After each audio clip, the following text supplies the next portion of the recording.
पढ़ेंगे कक्षा 12वीं का जो गणित पढ़ते थे, इसके पहले हम लोग जो सिलेबस पढ़ रहे थे, तो हम आज पढ़ेंगे मॉडल पेपर, कक्षा 12वीं के गणित का मॉडल पेपर जो एग्जाम के लिए महत्वपूर्ण होगा। 2026 का जो एग्जाम होने वाला है उनमें इसी टाइप के क्वेश्चन आपसे पूछे जाएंगे। अगर आपको अच्छा लगेगा तो वीडियो को लाइक जरूर करिएगा, चैनल पर नए होंगे तो सब्सक्राइब जरूर कर लीजिएगा। देखिए, जैसे एक एक नंबर के आपसे 10 क्वेश्चन पूछे जाएंगे। प्रश्न पत्र से आपको जो 3 घंटा 15 मिनट के लिए आपको टाइम रहेगा एग्जाम में, जिसमें से 15 मिनट आप अपने पेपर को पढ़ लेंगे या कॉपी फिलअप करेंगे, कॉपी फिलअप करने के लिए दिया जाएगा आपको। तो उसमें क्या करना होता है आपको कि एक एक नंबर का 10 क्वेश्चन आपसे पूछे जाएंगे। तो वो एक नंबर का क्वेश्चन कैसे सॉल्व करना है ये हम आपको बता रहे हैं। पहले एक एक नंबर के क्वेश्चन को सॉल्व करेंगे, उसके बाद 2 नंबर के प्रश्न पूछे जाएंगे, 2 नंबर के प्रश्न पूछे जाएंगे, उसके बाद 5 नंबर के प्रश्न पूछे जाएंगे, ठीक है। और अंत में सबसे हाई नंबर का प्रश्न आएगा, 8 नंबर के प्रश्न आएंगे। पहले 1 नंबर का, उसके बाद 2 नंबर का, उसके बाद 5 नंबर और उसके बाद 8 नंबर के प्रश्न पूछे जाएंगे। कुल मिलाकर आपसे देखिए मैथ का कुल 100 नंबर के क्वेश्चन आएगा।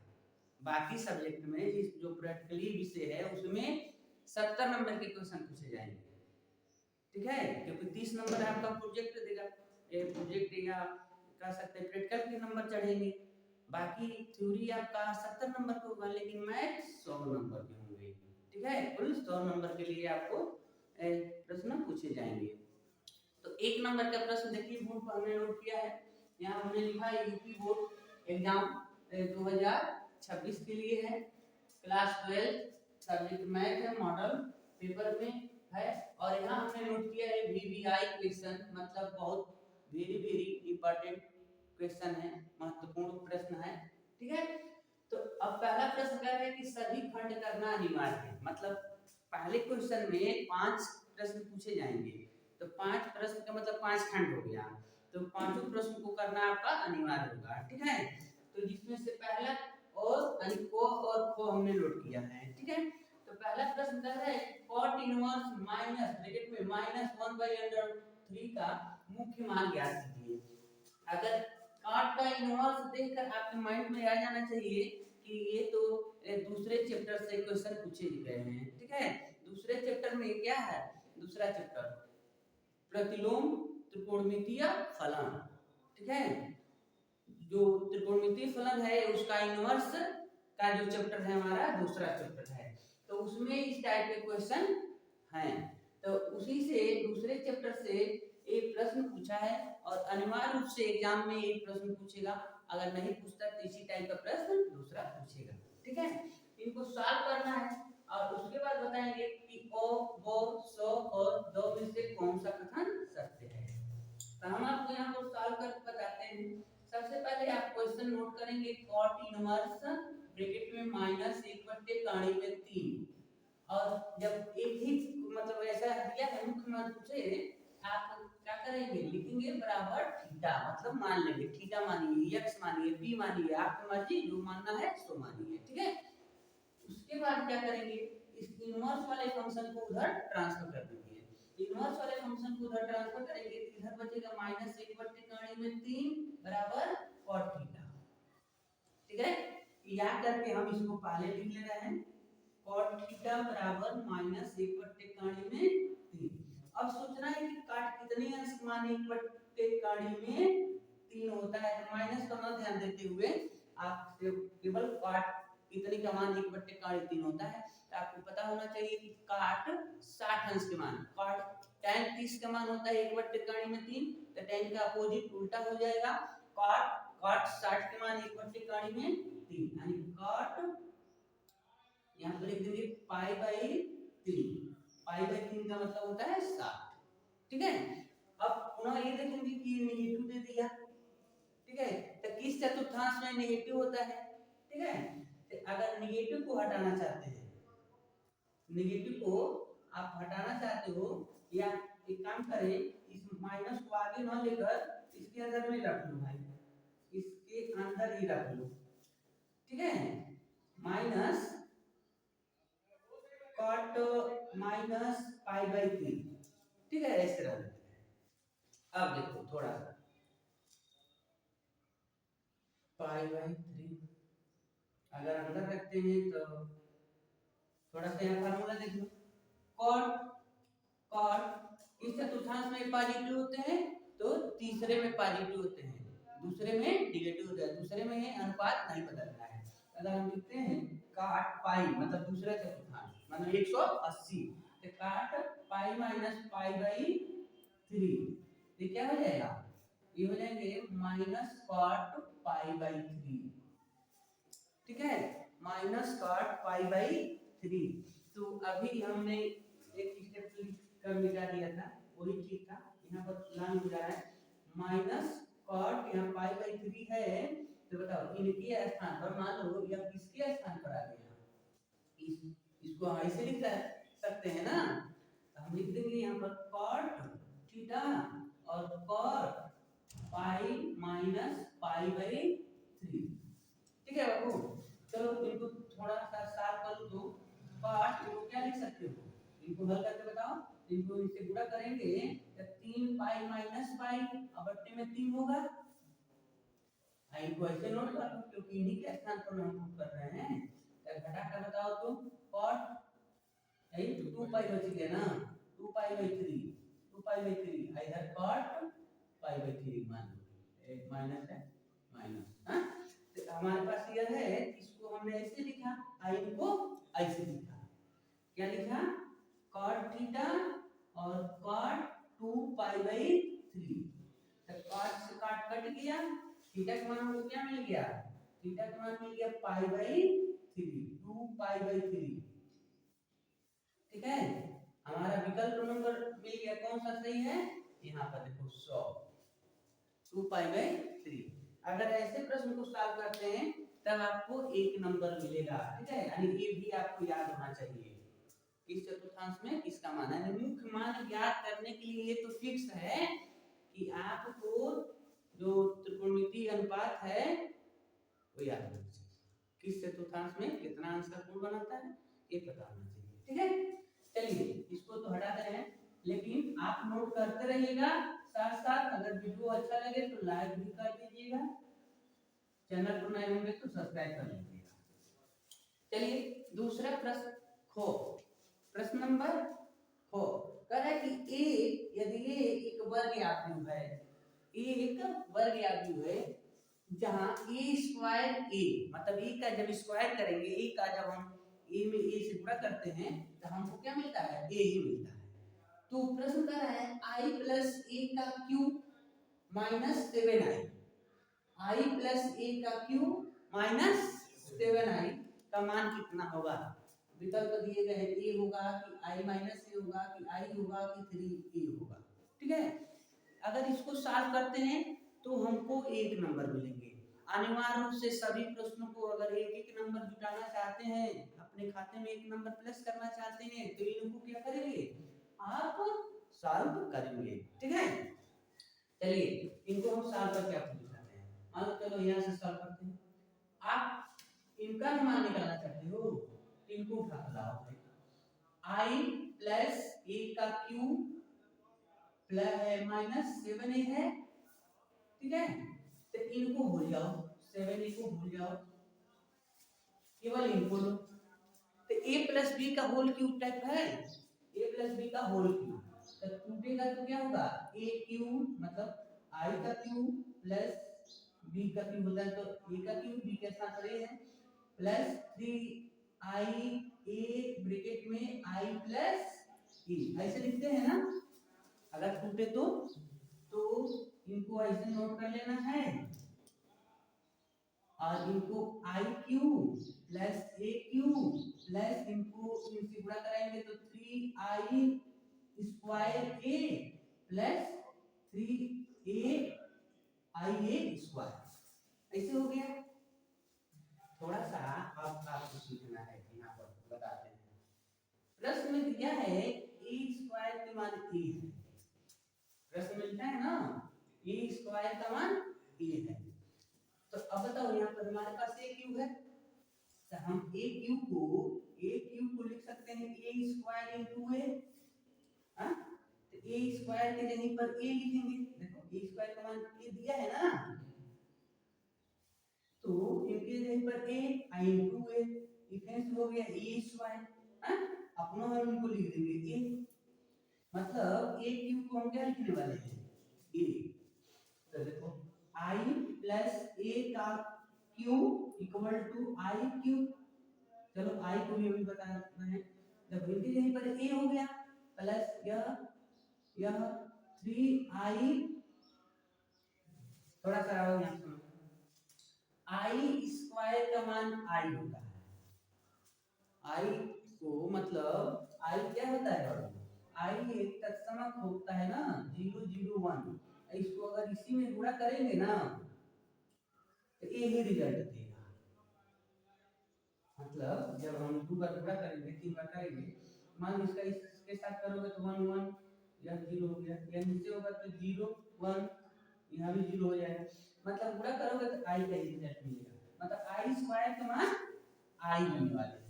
ठीक है, अब आई क्यू का मान भी आई होगा, तो हम आई क्यू की जगह पर भी आई लिखेंगे, आई का तो ए हो गया और इनके जगह पर आई हो गए, और प्लस ए और प्लस यहाँ 3i ए स्क्वायर की जगह पर ए।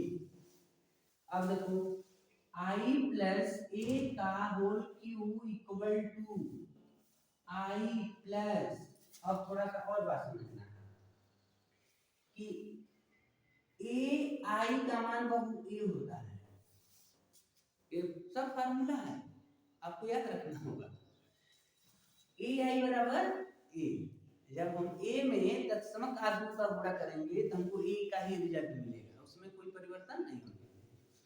तो हम इनके जगह पर ए लिखेंगे, देखो इस ए को नोट कर लिए, और 3 इनके जगह पर ए प्लस 3 इनके जगह पर ए, ठीक है, आई प्लस ए का क्यू बराबर आई प्लस 3 3 6 1 7 7 1, हाँ 7 1 उधर ट्रांसफर कर लो, आई प्लस ए का होल क्यूब माइनस 7 ए, अब बराबर क्या मिल गया, आई इधर रहेगा ना।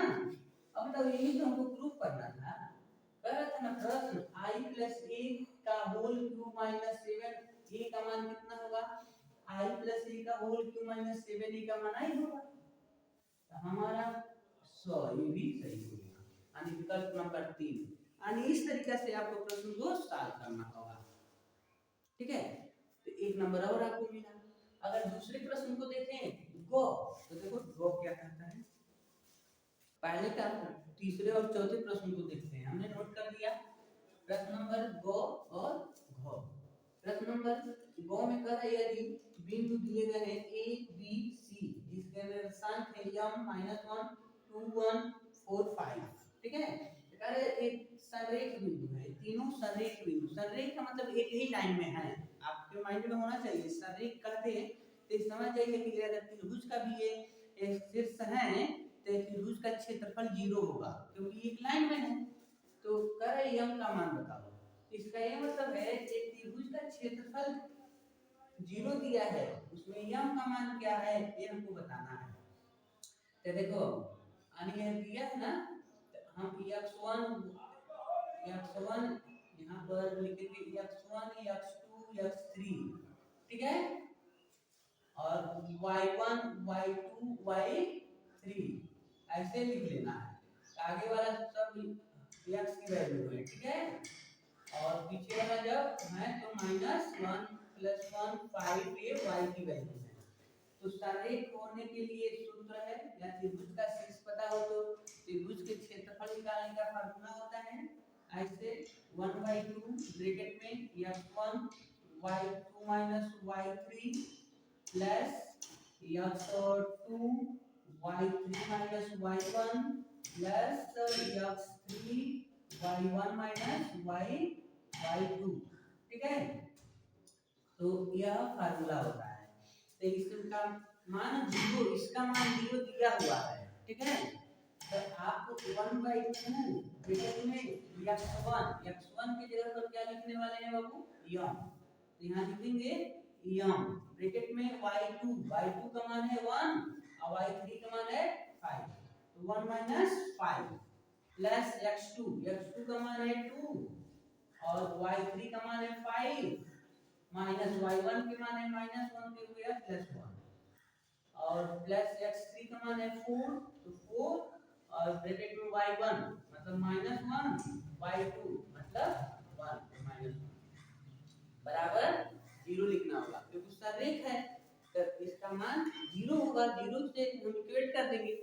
अब तो बट्टे में 2 है ना, ये इस बॉक्स में इसे जाकर गुणा कर लेगा तो 0 हो जाएगी, यानी 2 को हटा दें केवल बचेगा यम, आई घटाओगे तो कितना बचेगा -4 प्लस 2 गुणे 6 प्लस 4 गुणे -2 बराबर 0।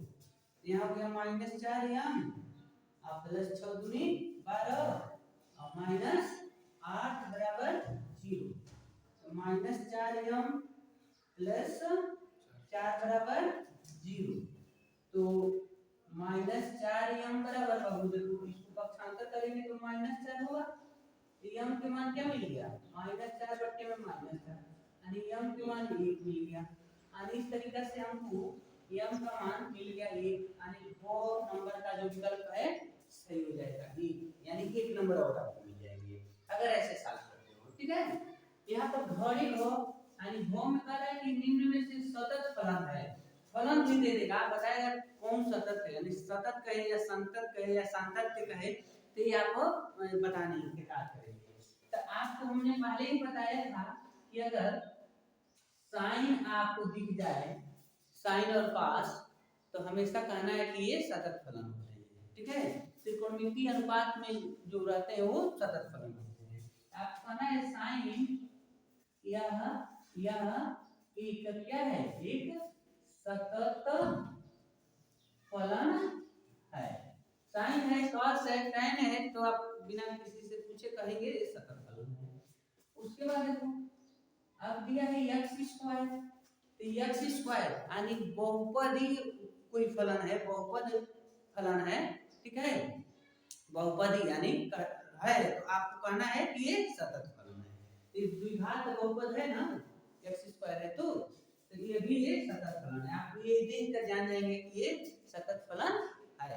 अगर बहुपद नहीं होता काड़ी ओड़ी में रहते हैं तब हमारे लिए दिक्कत बढ़ जाती है।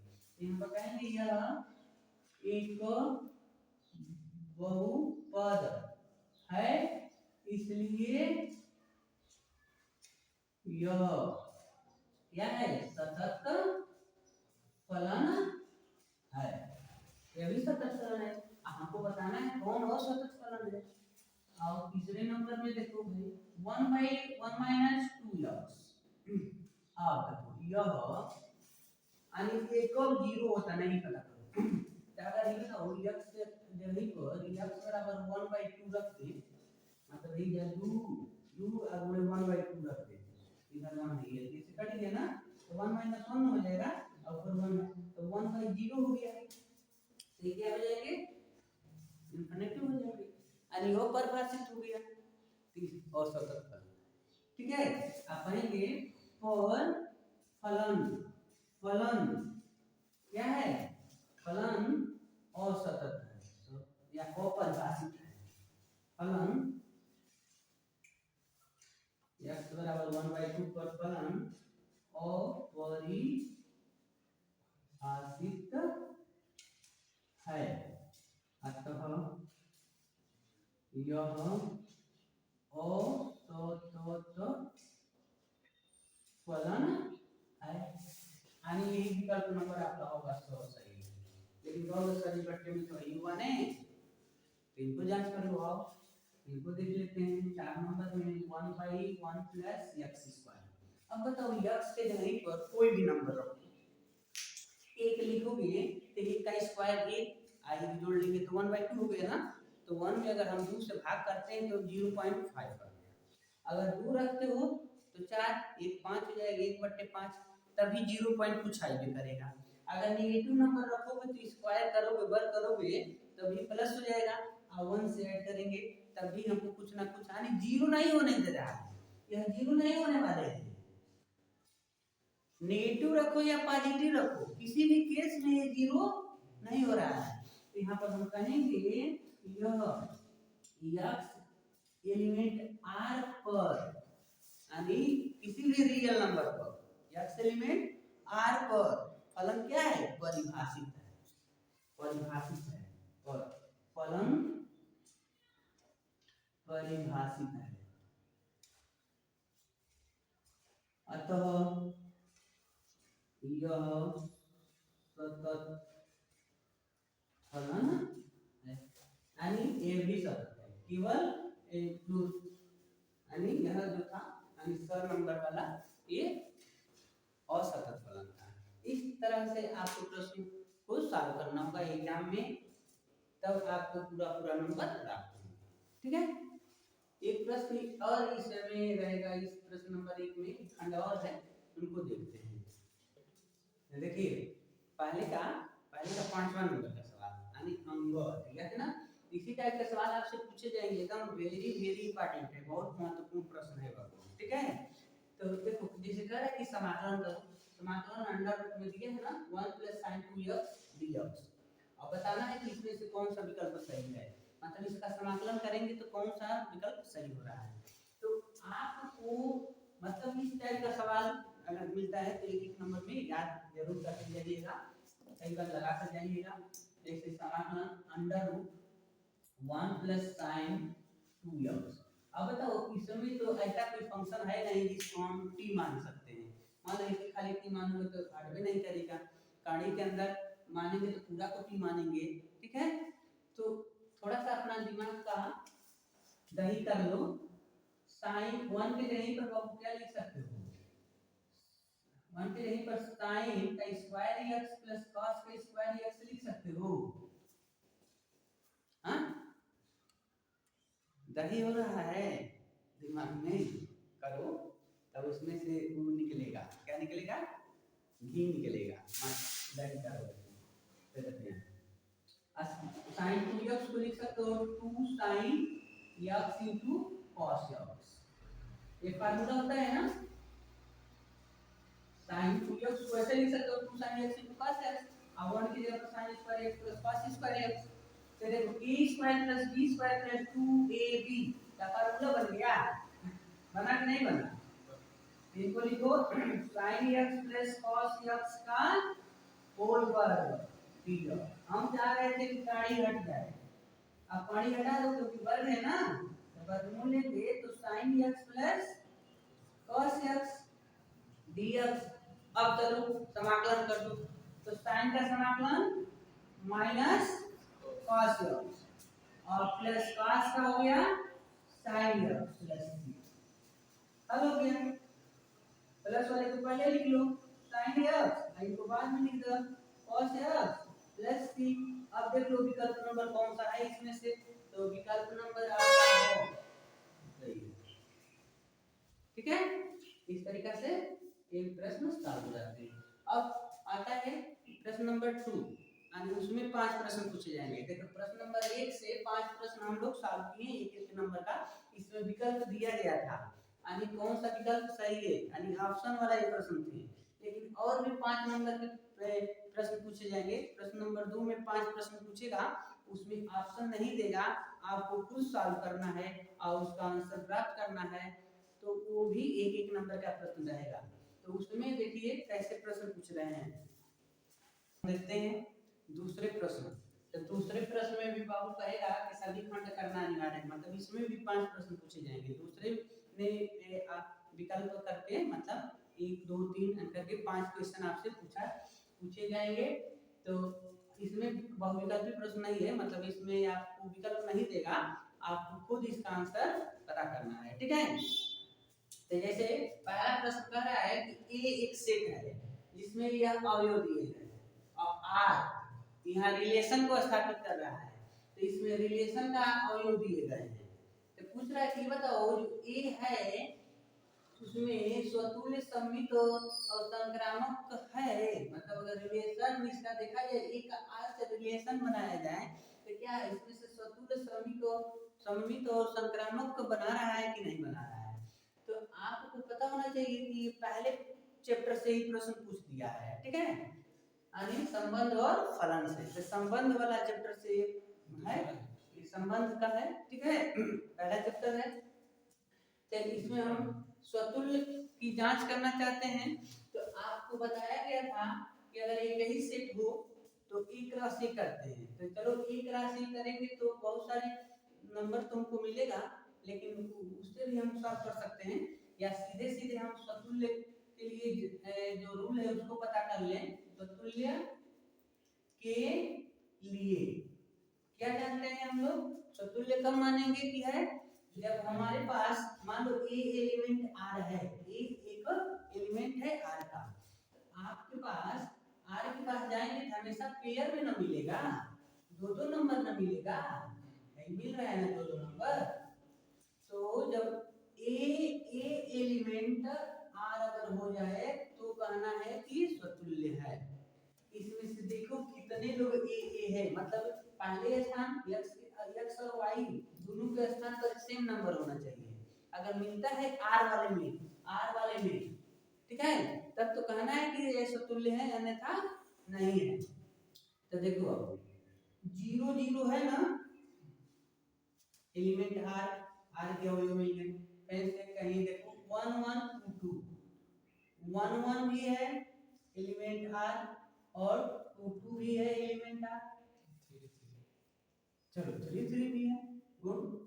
देखो कई लोग मिल गए, आप कह सकते हो कि यह समुच्चय क्या है, स्वतुल्य है, ठीक है, पता चल गया, गुणा करने की कोई जरूरत ही नहीं पड़ी। अगर दूसरा देखा जाए सममित के लिए, तो सममित के लिए देखो, सममित का रूल कहता है कि अगर एक एलिमेंट r है तो एक एलिमेंट ए और बी दोनों ना होता है, ए और बी एलिमेंट आर, और पर उल्टा बी और ए एलिमेंट आर होना चाहिए, तब ना सममित होगा। तो देखो तो इसमें कौन है, देखो 0 1 है ना, 0 1 एलिमेंट आर है, तो 1 0 भी तो है, हाँ, यहाँ देखो 0 1 और 1 0 3 है एलिमेंट आर, और 3 0 भी है, मिल गया, हाँ, यहाँ मिल गया, इसका मतलब सममित है, लिख देंगे सममित है, सममित है, सममित के जो कंडीशन है उनको ये संतुष्ट कर रहा है। तीसरे के पास अगर आते हैं, तीसरा संक्रामक के लिए, अगर संक्रामकता की जांच करते हैं तो A B element, A B B C और ए सी एलिमेंट आर होना चाहिए, ठीक है। तो अब देखो, तो अगर मान लो अगर 0 1 की बात करें, यदि 0 1 हाँ और 1 3 है ना, 1 3 नहीं है, नहीं 0 1 1 के साथ संबंध नहीं है, अच्छा ले इसके साथ देखा जाए 1 1 है, 2 2 है, 3 3 है, तो 0 1 1 3 और 0 3, ठीक है। मान लो ऐसे होना चाहिए, मान लो देखो ए बी है, तो बी का है तो बी और सी, तो ए का मतलब 0 और सी का मतलब 3 होना चाहिए ना।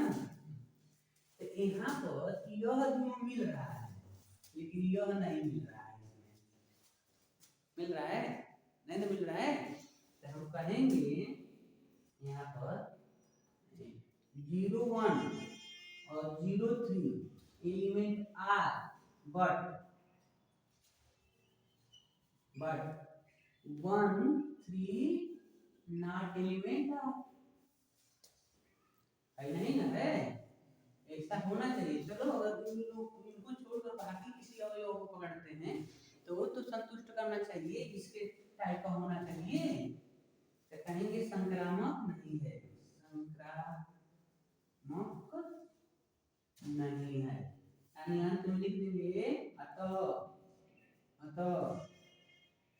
स्वतुल्य है, स्वतुल्य सममित है, लेकिन संक्रामक